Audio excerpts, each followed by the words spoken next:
শুভ সকাল বন্ধুরা, সুপ্রভাত। আশা করি তোমরা সবাই খুব ভালো আছো। তো এটা হচ্ছে বৈশাখ মাস। তো বৈশাখ মাসে জলদান মানে তুলসীকে জলদান করা খুবই ভালো, আর এটার মাহাত্ম্য খুবই আছে। যেরকম আমরা কার্তিক মাসে দীপদান করি রাধা মাধবকে, আর বৈশাখ মাসে বৃন্দা দেবীকে, তুলসী দেবীকে, ভক্তি দেবীকে জলদান করতে হয়। তো এর মাহাত্ম্য বলে বোঝানো যাবে না।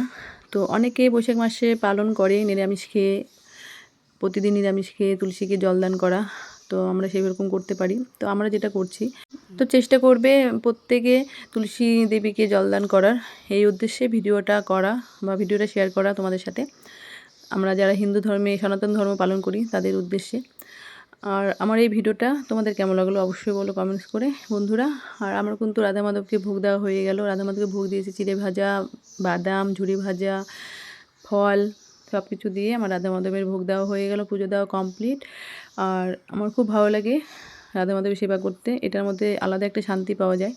সংসারে থেকেও আমি যেটুকু পারি সেটুকু চেষ্টা করি রাধা মাধবের সেবা দেওয়া। তোমরা সবাই একটু আশীর্বাদ করো আমাকে, আমি যদি জনম জনম রাধা মাধবের সেবা করতে পারি। এক জনম না, আমি যে জনমই পাই না কেন সেই জনমেই আমি রাধা মাধবের সেবা করতে পারি। রাধে রাধে, হরে কৃষ্ণ, হরি বল।